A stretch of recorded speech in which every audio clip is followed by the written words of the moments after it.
Today we are now in chapter 8, and chapter 8 is entitled Noli Me Tangere, published in Berlin in 1887. So, as what we have discussed from the previous chapter, chapter 7, the winter of 1886 was memorable in the life of Dr. Jose Rizal for a very important reason, for a very significant reason, and that is, of course, his stay in Berlin was or became a painful episode for his life or in his life, or uh, he was hungry, he was sick, and he was downhearted in Berlin. And in 1887, we will discuss more about Jose Rizal's life in a strange city and what made his life became joyful also. So, based on the title, No Limitang Hire, we will talk about, or chapter 8 will be all about the Noli Me Tangere, the novel of Jose Rizal, Noli Me Tangere. So let's start with the idea of writing a novel on the Philippines. So his reading of Harriet Beecher Stowe's Uncle Tom's Cabin, it was actually a novel that Jose Rizal have read before. This novel portrayed the brutalities of American slave owners and the pathetic conditions of the unfortunate Negro slaves. So this novel inspired Jose Rizal to prepare or to create his own novel that would depict the miseries of his people or the Filipinos under, of course, the lash of the Spanish tyrannies or tyrants. So at that time, he was a student in the Central University of Madrid. So, in a reunion of Filipinos in the Paterno residence in Madrid on January 2, 1884, Rizal proposed the writing of a novel about the Philippines by a group of Filipinos. There was a group of Filipinos in that reunion, and he proposed that he would write a novel.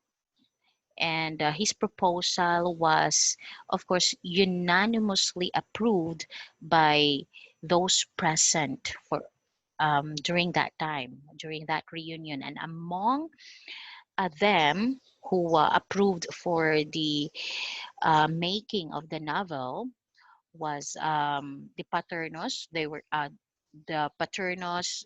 They were Pedro Maximino and Antonio Paterno, and then there was also Garciano Lupezaina, Evaristo Aguirre, Eduardo Delete, Julio Llorente, Melicio Figueroa, and Valentin Ventura. So they were the seven Filipinos who approved for the making of the novel. Unfortunately, Rizal's project did not materialize. It wasn't made right away during that time. It's because, or there were actually three reasons why it wasn't materialized right away. First is that his compatriots, the people that I have mentioned a while ago, who were expected to collaborate on the novel, did not write anything. So Rizal actually proposed a for the making of the novel, but he originally it wasn't just him, or the plan was that it wasn't just him who will write the novel, who will be the author of the novel, but it's supposed to be um, supposedly the seven people that I have mentioned a while ago will contribute to the making of the novel, but it wasn't again materialized because the those people mentioned a while ago did not write anything. So, second reason is that the novel was designed to cover all phases of Philippine life. That's the original plan or design of the novel, to cover all phases of Philippine life, like their struggles under the Spanish government, what was really the life of the Filipinos during that time. However, most of them wanted to write on women. Okay, so as we have noticed, um, all of the people mentioned a while ago were men, and most of them wanted to write on women. That's very disappointing in the side of Jose Rizal. And another reason is that Rizal's companions wasted their time in gambling or flirting with Spanish senoritas. So that's the worst reason that he got during that time. And of course, that was very disappointing in the side of Jose Rizal. He was disgusted, and he decided to write the novel alone. Okay, so since we're talking already about the writing of the novel, let's proceed to um, know about the specifics or the dates in the writing of the Nole, or the novel Nole Me Tangere. So toward the end of 1884, Rizal began writing the novel in Madrid, and he finished about one half of it. So just one half of it had been finished in Madrid. That's the end of 1884. And then when he went to Paris in 1885, after he completed his studies in the university, or in the Central University of Madrid, he then continued writing the novel, and then he finished just one half of the second half. Okay, just one half of the second half. So that means he weren't able to finish the whole second half where when he was still in Paris in 1885. So that's already um, too long enough. And then he finished the last fourth of the novel in Germany. So that's still in 1885. Then he wrote the last few chapters of the novel in Wilhelmsfeld in April to June 1886. Okay, and when he was already in Berlin, that's during the winter days of February 1886, Rizal made the final revisions on the manuscript of Noli. So at that time, he was sick, and he was penniless, and he saw no hope of having it published during that time. So that in when he was so desperate, he he almost put the manuscript into flame, because he was already so discouraged about what had happened to him during that time. So years later, he told his good friend that's a former classmate in the name of Fernando Canon. Um, Fernando Canon was the one, or as I've said, Rizal's good friend and a former classmate of Rizal, who knew about Rizal being hopeless, that the novel, or the that Noli would not be published, or hopeless that it will be published. So he specifically stated on his letter, I did not believe that the Noli Me Tangere would ever be published when I was in Berlin, broken-hearted, weakened, and discouraged from hunger and privation. I was on the point of throwing my work into the fire as a thing accursed and fit only to die. So that's how discouraged or hopeless Rizal was during that time. And he mentioned that disappointment to his friend Fernando Canon. Okay, but Viola, savior of the Nole, let's talk about him. In the midst of his misery and his disappointment, Jose Rizal received a telegram from Dr. Maximo Viola. Okay, so Dr. Maximo Viola was actually from a rich family of San Miguel, Bulacan. So of course, Jose Rizal knew about Dr. Maximo Viola beforehand. So he received a telegram from Dr. Viola, who was coming to Berlin. So when he arrived in Berlin, that's shortly before Christmas Day of 1887. He Dr. Viola was so shocked to find out about Rizal's life in Berlin. Rizal was living in poverty and he was sickly due to the lack of proper nourishment. So, upon seeing his talented friend's life, Dr. Viola, being loaded with ample funds, he was known to be rich, or a rich from someone who came from a rich family of San Miguel, Bulacan. He gladly agreed to finance the printing cost of the Noli. So he also loaned Jose Rizal some cash for his living expenses.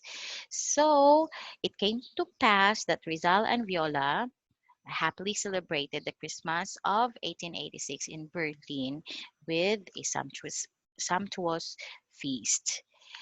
Okay, so after Christmas season, Rizal put the finishing touches of or on his novel Noli. So to save printing expenses, Jose Rizal deleted certain passages from the novel, and he specifically included or deleted the whole chapter of Elias and Salome. So the from from his manuscript, he deleted the chapter entitled Elias and Salome. So on February 21, 1887, the novel, was finally finished and ready for printing. So with Viola, of course, the hero of the novel, the he was tagged to be the savior of Nole, or of the Nole Metangere. Rizal went to different printing shops in Berlin to survey the cost of printing. So after a few days of inquiries, they finally found a printing shop, which is called Berliner Busdustrie Action Gesellschaft, um, which only charged which charged them the lowest rate, that is only for 300 pesos for 2,000 copies of the novel.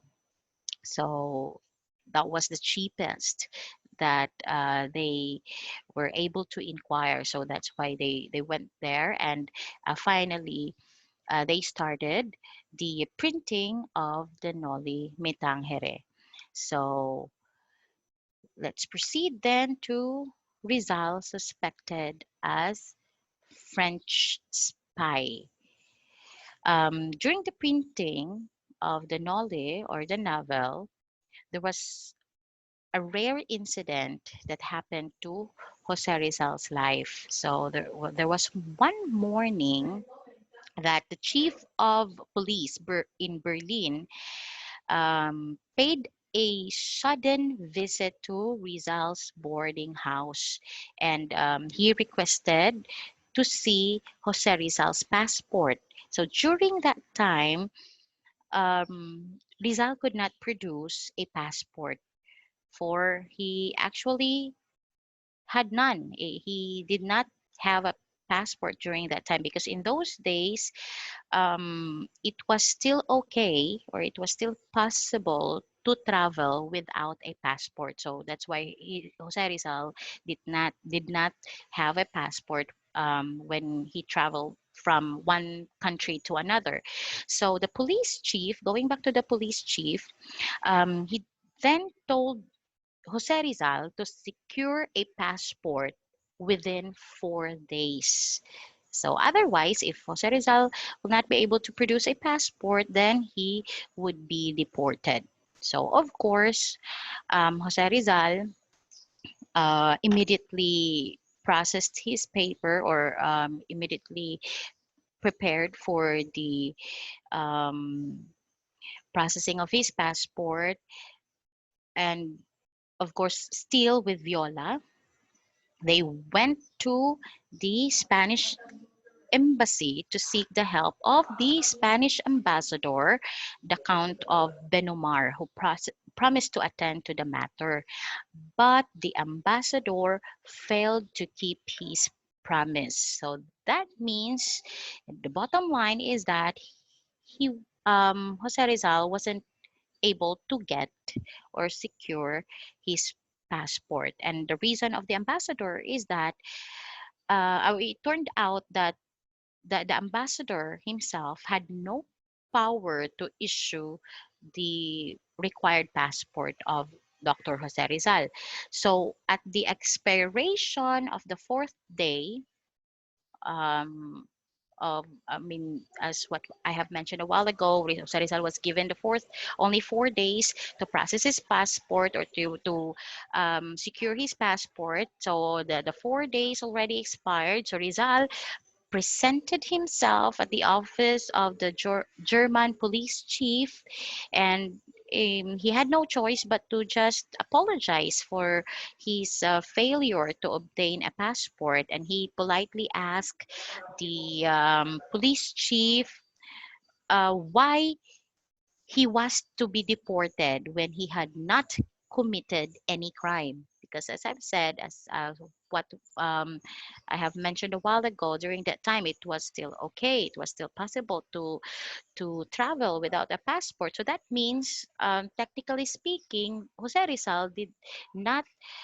um, fail any law dur- during that time. So he politely asked the police chief why he will be deported when in fact he had not committed any crime. So the police chief answered Jose Rizal, and he actually honestly informed Jose Rizal that he had received intelligence reports that he, or Dr. Rosa Rizal, had made frequent visits to the villages and little towns in the rural areas, and that aroused the German government's suspicion that he was a French spy. So at that time, Jose Rizal was of course, tried to defend himself. So he spoke with the police chief in the German language. And at that time, the relations between France and German were strained on account of Alsace-Lorraine. So the reason why the police chief was suspecting Jose Rizal as a French spy, because at that time the France and the German relationship was actually not okay. So Dr. Jose Rizal spoke to the police chief in a German language, fluent German language, and he explained to the police chief that he was not a French spy, and that he was just a Filipino physician, a scientist, and um, he was just visiting the rural areas of the countries that he have visited, and that is to observe the customs and lifestyles of their simple inhabitants. So favorably, um, the police chief was impressed with Jose Rizal's explanation, and he was fascinated by mastery of the German language, and of course with Jose Rizal's personal charisma. So the police chief was satisfied and he allowed Jose Rizal to stay freely in Germany. So that's what happened during that time when he was suspected as a French spy. So let's proceed now. Let's continue talking about the printing of the Noli Me Tangere. So after that incident of Jose Rizal being suspected as a French spy, with the help of Viola, Jose Rizal supervised the printing of the Nole, and day by day, they were at the printing shop. They were proofreading the printed pages and making sure that everything is okay in the printing of his novel. So on March 21, 1887, the Noli Me Tangere came off the press, and Rizal immediately sent the first copies of the printed novel to his intimate friends, and that includes Blumentritt. Of course, as I have mentioned previously from the previous chapters, Blumentritt was the best friend of Dr. Jose Rizal. So, of course, he would not forget Blumentritt. So he included Blumentritt. He sent one of the first copies of the novel to Blumentritt, also to Dr. Antonio Maria Regidor, and also to Garciano Lopezina, to Mariano Ponce, and Felix R. Hidalgo. So in his letter to Blumentritt that was dated March 21, 1887, he specifically said that he quoted, "I am sending you a book. It is my first book, though I have already written much before it and received some prizes in literary competitions. It is the first impartial and bold book on the life of the Tagalogs. The Filipinos will find it the history of the last 10 years. I hope you will notice how different are my descriptions from those of other writers. The government and the friars will probably attack the work, refuting my arguments, but I trust in the God of truth and in the persons who have actually seen the sufferings at close range. I hope I can answer all the concepts which have been fabricated to malign us." So, as I have previously mentioned from the previous chapter, Jose Rizal and Blumentritt had been exchanging letters to each other. So, of course, there were already, we can say that there were already several um, write-ups from Rizal that Rizal sent to Blumentritt. So that is why he specifically stated that um, it might be different with the other books that he have sent, but the Nole specifically is about the Filipinos, or the government and the friars, or the Spanish priest who were were actually making lead to the Filipinos, or make Filipinos are under the Spanish government, and the life of the Filipinos under the Spanish government. So on March 29, 1887, Rizal, in token of his appreciation and gratitude, gave Viola, or Dr. Viola, the proofs of the Noli Me Tangere, carefully rolled around the pen that he used in writing it, and a complimentary copy with the following inscription: "To my dear friend Maximo Viola, the first to read and appreciate my work, Jose Rizal."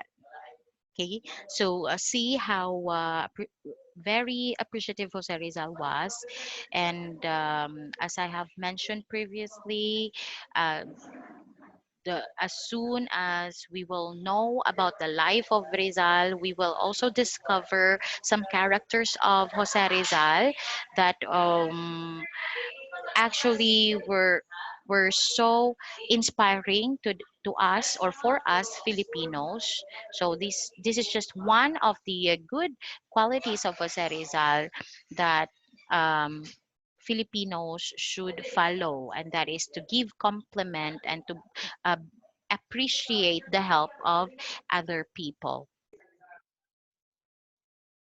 Now let's know more about the title of the novel and how Dr. Jose Rizal got the title Noli Me Tangere. So the title Noli Me Tangere is actually a Latin phrase which means touch me not.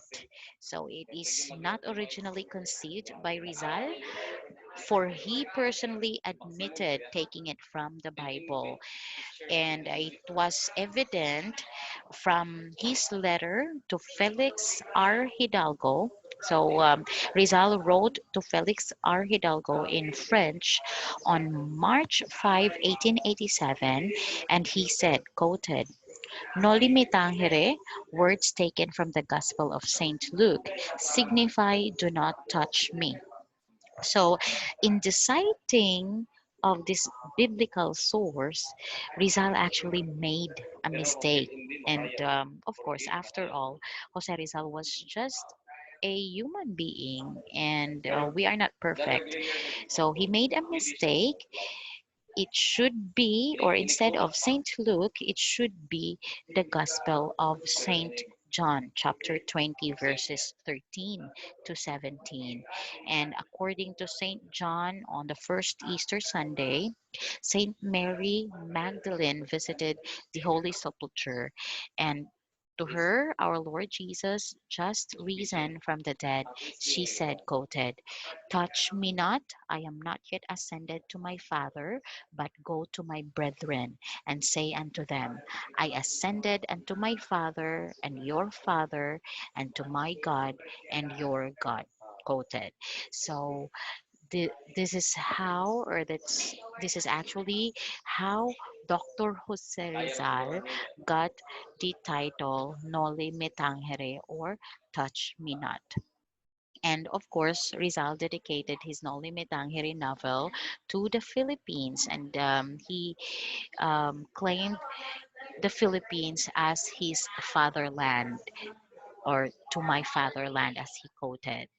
And the novel contains 63 chapters and an epilogue. So one epilogue and 63 chapters. Okay, so let's proceed to the characters. There are actually significant or several significant characters in the novel Noldi Me Tangere. So we will just um, talk or mention just few of those characters. We have Crisostomo Ibarra, Elias, Capitan Tiago, Maria Clara, Doña Victorina, Pia Alba, Don Tiborcio, Gobernador General, Alfonso Linares, Alferez, Piloso Potasio, Padre Sibilia, Padre Salve, Padre Damaso, Crispin, Basilio, Sisa, and Doña Consolacion. So let's talk about them one at a time. Let's start with Crisostomo Ibarra. So Crisostomo Ibarra was a young and rich Filipino who had just returned after 7 years of study in Europe. So he was the only son of Don Rafael Ibarra, a fiance, or he's also a fiance of Maria Clara. So, talking about his characters, he is actually an outspoken and idealistic person, patient and serious. He has a liberal mind, or he's liberal minded. He's a liberal minded person, and he becomes very violent and impulsive when he provoked, or when he is being provoked, and he symbolizes the idealism of the privileged youth. So Ibarra, or Crisostomo Ibarra, is known to be Rizal's reflection of himself. Okay, so let's proceed to Elias. So Elias actually distrusts human judgment and he prefers God's justice instead. So he prefers a revolution over the reforms, and um, he represents the common Filipino. So he is said to be the personification of Andres Bonifacio. So he's like Elias here represented the person or the persona Andres Bonifacio. Okay, let's have Capitan Tiago. Capitan Tiago is the father of Maria Clara and a friend of Ibarra. He's said to be a good Catholic, friend of the Spanish government, and he symbolizes the rich Filipinos who oppress their fellow countrymen. Okay, let's have Maria Clara. So Maria Clara is just one of the most popular characters in this novel, Noli Me Tangere. Of course, next to Crisostomo Ibarra. So Maria Clara is a childhood faithful sweetheart of Crisostomo Ibarra, and she's a religious woman. She portrayed as a faithful sweetheart, a good friend, and an obedient daughter. She symbolizes the purity and innocence of a sheltered native woman. She had childish simplicity, but she gets easily nervous too. And her character is related to Rizal's childhood sweetheart, Leonor Rivera. So we have already discussed or learned about Leonor Rivera as one of the childhood sweethearts of Jose Rizal. So Clara is like the one which symbolizes Leonor Rivera. Okay, now let's have Doña Victorina. So, Doña Victorina is the flamboyantly dressed wife of henpecked Spanish quack doctor Don Tiburcio. So, bottom line is that she's an ambitious Filipina. She symbolizes those who have a distorted view of their identity. Don Tiburcio de Padania, a bogus Spanish physician, lame, and henpecked husband of Doña Victoria. So he is timid and rarely joins in conversation, makes living as a quack doctor, and he represented the ignorant Spaniards whose foolishness the other Spaniards tolerated. So other Spaniards just tolerated the foolishness of this ignorant Spaniard Don Tiburcio. So this often results in disastrous consequences for the natives. And we also have Pia Alba. Pia Alba is a young, beautiful, and spiritual woman, and she's the mother of Maria Clara. So, a young, healthy, and beautiful woman, very spiritual woman by nature, a very merry woman, but she became melancholic or sad when she became pregnant. So, Pia Alba represents the women who had been abused by the clergy and had been silenced by their shame. Okay, we also have Gobernador General. So, Gobernador General represented the typical governor generals of the Philippines who would often disdain the power that the friars had. So, he occupies the second most powerful rank in the colonial government, so, of course, second only to the king, and he supported Ibarra against Padre Damaso. Also, we have Alfonso Linares, the cousin of Don Tiburcio and godson of Padre Damaso's brother-in-law, a young and smart Spanish lawyer. He's meek and shy. Padre Damaso wanted Maria Clara to marry him, Alfonso Linares, but of course, Maria Clara refused. Then Alfonso Linares represented the young Spaniards who came to the Philippines hoping for a better life than in their motherland, Spain. Okay, Alferez. Alferez is Doña Consolacion's husband. He is a lieutenant of the Guardia Civil. He shares rivalry with the priest, particularly Padre Salve, and frequently has violent fights with his wife. And he represented the officials of the state who frequently had power struggles with church officials. And we have Piloso Potasio, also a popular character.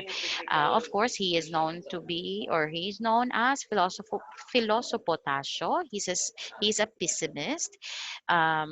He spent most of his money on books and now lives in poverty. Rizal can relate to his character as his oldest brother, Pasiano, or Pasiano Rizal, and Piloso Potasio symbolizes the learned Filipinos.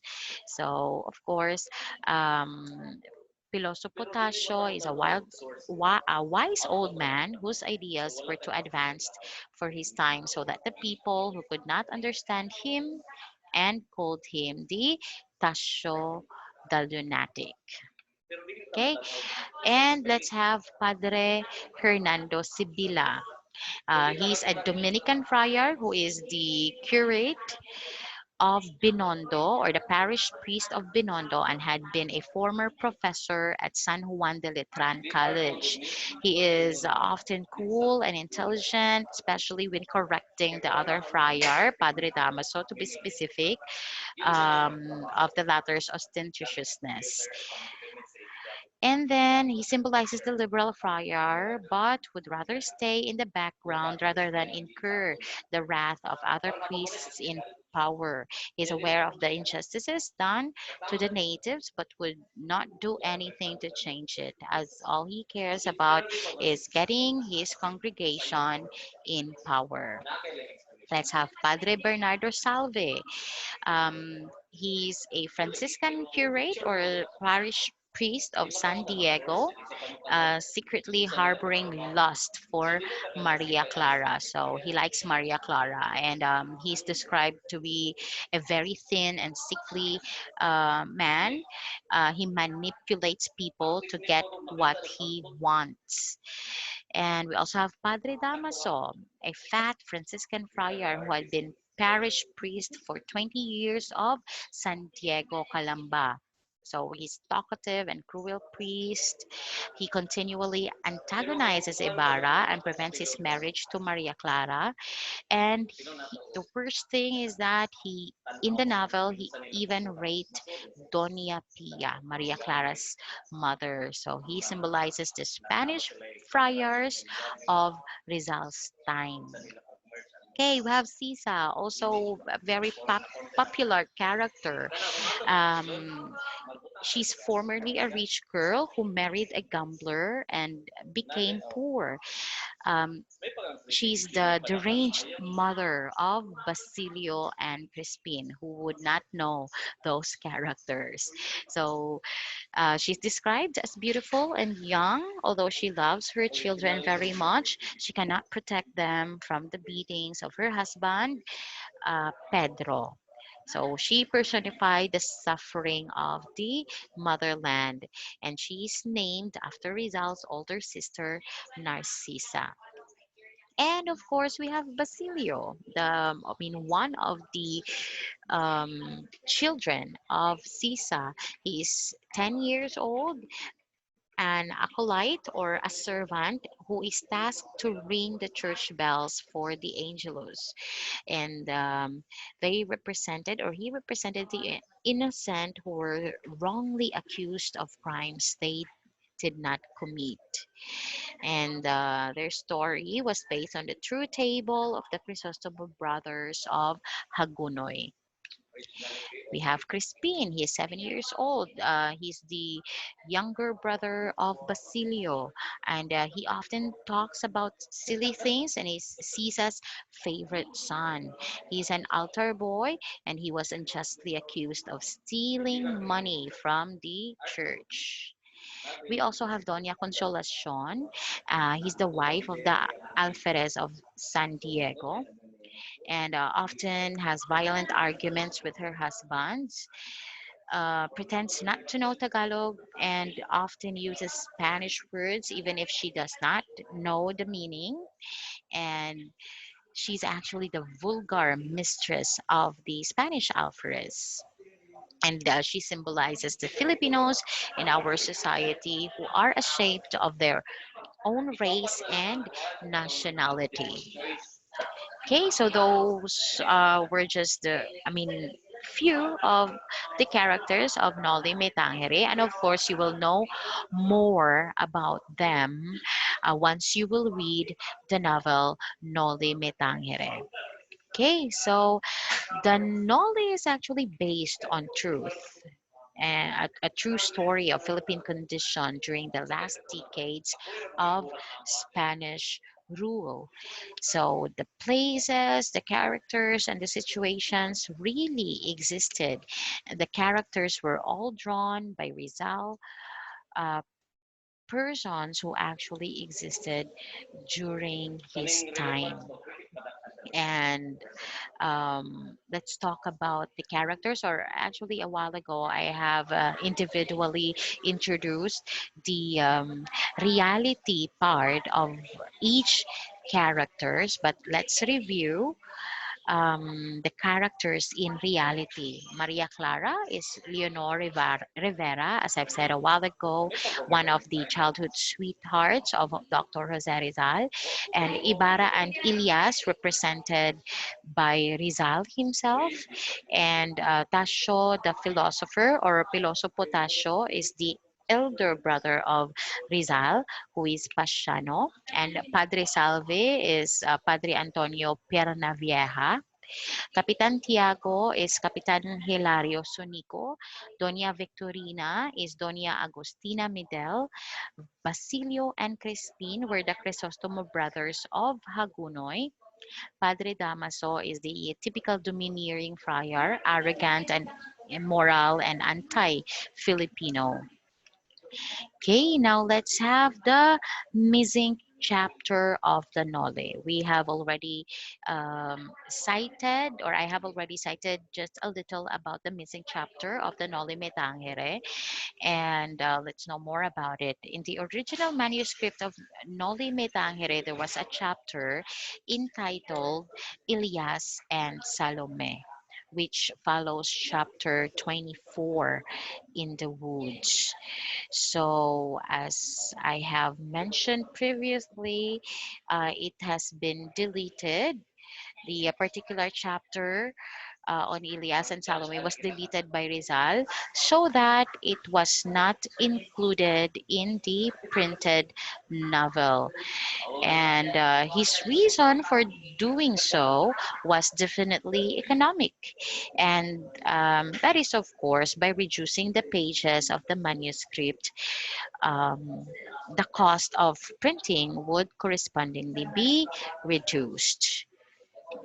Okay, so let's also talk about Rizal's friends. Praise the Nole. So as I have mentioned a while ago, the friends, Jose Rizal sent copies to the friends or to his friends, and the friends of Jose Rizal, of course, hailed the novel. They praised it in glowing colors, and of course, as to be expected, Rizal's enemies condemned it. Rizal anticipated that his enemies, specifically the Spanish government, will attack him because of this novel Noli Me Tangere, because they were sure to be told the truth of their evil ways. And he told Blumentritt, quoted, "The government and the friars will probably attack the work, refuting my statements, but I trust in the God of truth and in the persons who have actually seen our suffering." So Blumentritt read Rizal's novel and praised and said, "As we Germans say, written with the blood of the heart, and so the heart also speaks."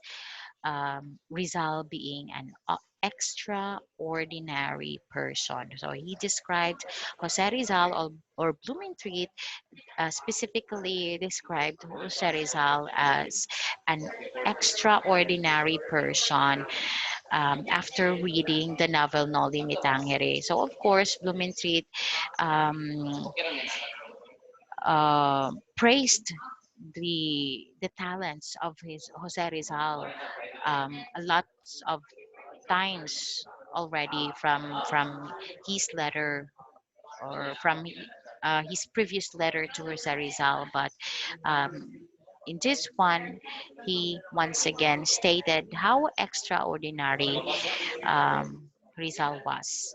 So, Dr. Antonio Maria Regidor was a Filipino patriot and lawyer exiled due to his complicity in the Cavite Mutiny of 1872, also read the Noli Me Tangere novel and was very much impressed by its author. Of course, no other than Dr. Jose Rizal. Okay, now what is really the synopsis of Noli Me Tangere, or the summary of Noli Me Tangere? What is um, Noli Me Tangere all about? What is that novel all about? Of course, we have mentioned already the characters, the significant characters, and their role in the novel, but you will understand more about their individual roles if, of course, we'll be able to read the novel, or even just the synopsis or the summary of the novel. So in this note, talking about the synopsis, I am giving you the task to do that. So I am giving you the activity. I would like you to search from the internet and read the synopsis or the summary of the novel Noli Me Tangere by Dr. Jose Rizal. So I am picking, or I'm just letting you read the synopsis or the summary, because really the whole novel is too long. But if you have enough time, or let's say you have read already the novel, then that's well and good. But I am just requiring you to read the synopsis or the summary, and then once you're done reading the novel Noli Me Tangere, or the summary of the Noli Me Tangere, write an essay with the title "The Influence of Jose Rizal's Noli Me Tangere on My Nationalistic View as a Filipino." Okay, so I will give further instructions in our Google Classroom about this activity. Thank you and God bless.